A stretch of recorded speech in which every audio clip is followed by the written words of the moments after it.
Welcome to Catholic Views. I'm your host, Renae Kranz. On today's show, we will have Sarah Hofflander here. She is going to tell us about an apostolate she started a couple years ago that helps young women discern if they should answer a call to the religious life. It's a very interesting conversation. Sarah is just really a gem in our diocese, so I hope you will stick around for that interview.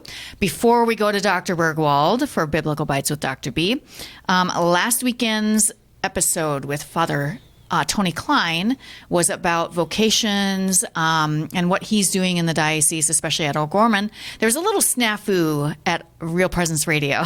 The Sunday morning, that show did not air. They aired the one from the week before, but it did run Monday morning. So if Sunday morning you were on your way to church or wherever and you were trying to listen to the new Catholic Views and you missed it, please go back to YouTube or our website and you can catch that interview with Father Tony Klein. It was a good one, so make sure you go back.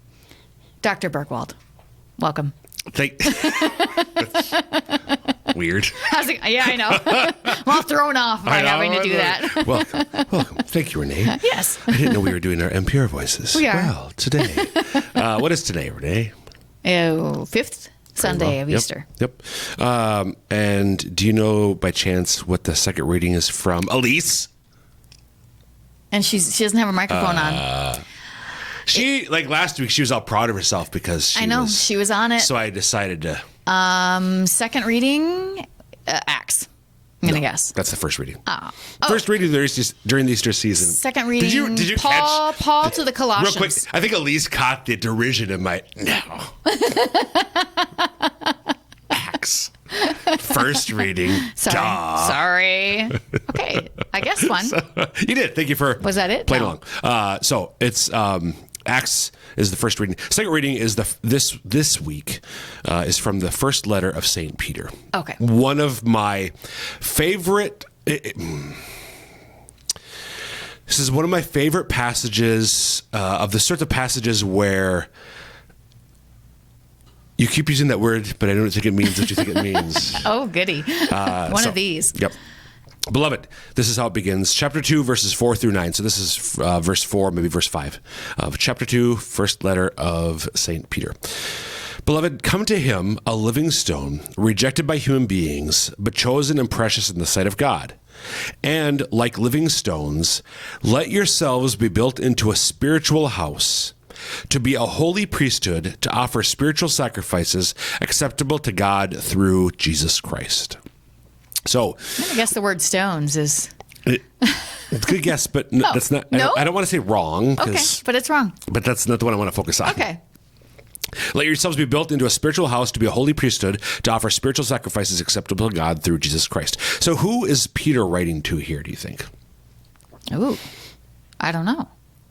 Well, he says, let yourselves be built into a spiritual house to be a holy priesthood. Well, but the lay faithful have a role in priesthood too. So ding, ding, ding, ding, ding, ding, ding, ding. Hey, look at me. So exactly. By virtue of our baptism, we are joined to Jesus Christ as king, prophet, and priest. So every one of us participates in the priesthood of Jesus Christ. Now, among the baptized, there is the great distinction between the baptismal priesthood, right, baptismal priesthood's participation, and the ordained priesthood's right, participation in the priesthood of Jesus Christ.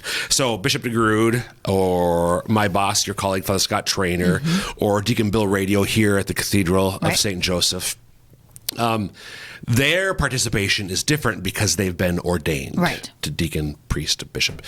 But all of us participate in the priesthood of Jesus Christ, every one of us. So this is where I want to, one of my favorite paragraphs in the Catechism is 901.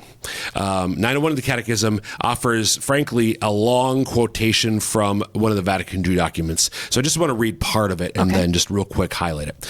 Hence the laity, dedicated as they are to Christ and anointed by the Spirit, are marvelously called and prepared so that even richer fruits of the Spirit may be produced in them.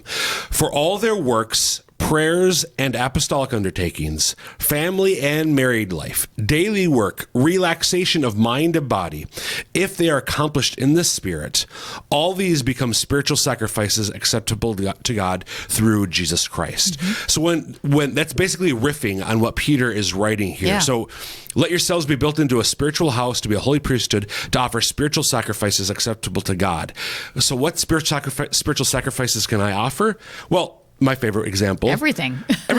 Relaxation of mind and body. When I'm on vacation, Yep. I can offer that as a spiritual sacrifice to God through Jesus Christ.